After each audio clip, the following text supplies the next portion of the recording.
So this is a little short video on what I do with my starter when I'm done making bread for the week. I've said in a previous video I like to make bread.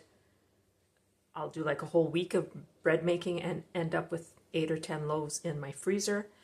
So then I don't have to make bread for, sometimes up to a month before I need to make some more. So this is what my jars look like once I'm done making bread for the week. So they get pretty gunky, and so I don't like to store them away like this. I think it tends to, invite mold if there's a lot of gunk on the sides of your jars, and I just prefer a cleaner looking jar. So what I do is I've got 4 of the same jars.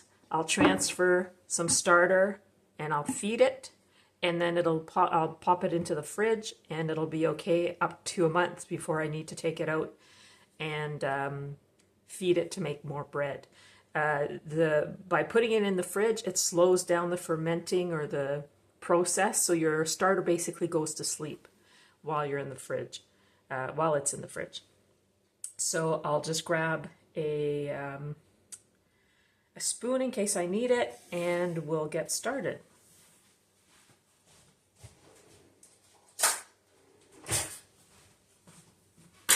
So I'll put my new jar in on the scale, and I'll put it on, and then I'll just transfer some starter.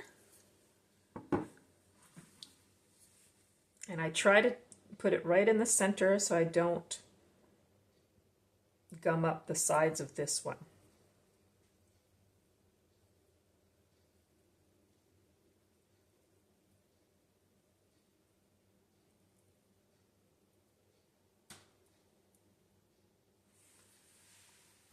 Okay, so I ended up with 49 grams. So I just want to make sure to give it a bit more water and flour in order for it to have food while it's in the refrigerator. Even though I don't need to feed it, it still needs food for the duration that it's sitting in my refrigerator waiting for me to use it again. So I'm going to tar it back to 0.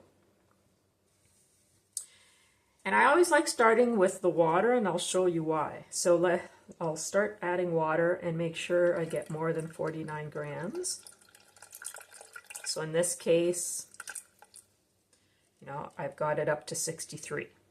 That's good. Then I'll tar it again, and I'll add 63 grams of flour, because you always want your flour and water to be equal parts.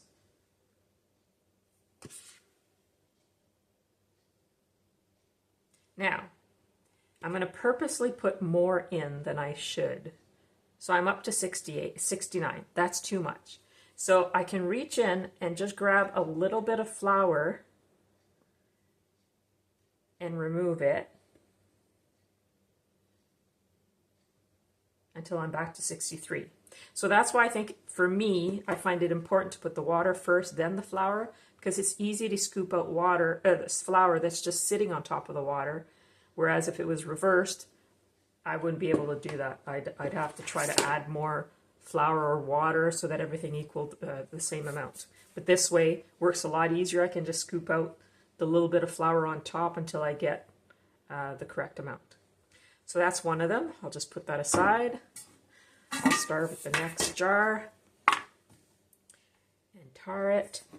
Now some people may say, why don't you just have one big jar of starter and still make 2 loaves of bread?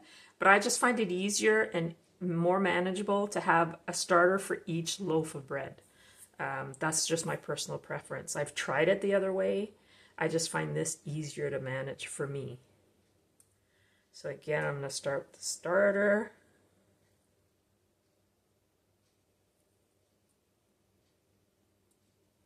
So I have 44 grams. So I'll make sure 45. So I'll make sure to add more water than starter.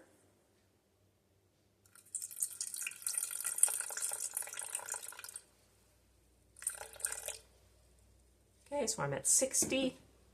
So I'm going to add 60 grams of flour. And I just use regular white flour to feed it. And again, some people may have different types of starters. Mine is just a basic white starter. And that's 60. So I'm done with the scale. Then I grab a spatula and I give it a good mix. Now I am getting a little bit on the side, but it's not all the way up like the other jar was. And I can really scrape it down and still leave it pretty clean. And I just make sure that's well incorporated.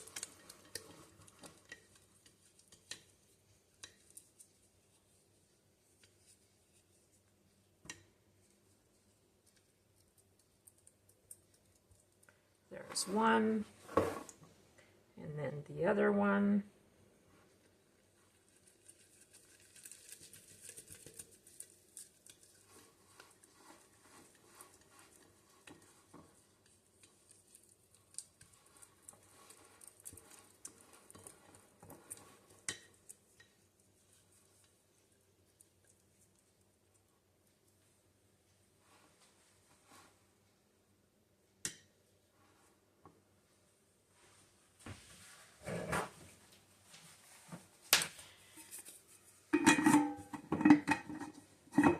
That's the top.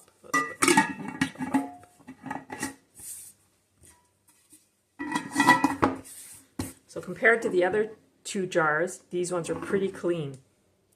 So now they'll be put in the refrigerator, in the back of my refrigerator, and they'll stay there until I'm ready to make bread in about a month's time. Now as far as what is left in these jars, never ever discard in your sink. It will plug up your plumbing. It becomes like glue when it dries. So you can make, a lot of people will make crackers out of their discard.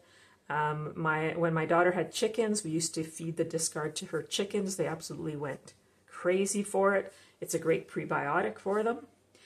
Or what I do most of the time, because I don't have a lot of discard, is I just put it in the garbage, in my garbage can. And that's what I'm going to do now. But that's basically what I do now until I'm ready to make more bread. This will go into the fridge, and I'll wash these for next time.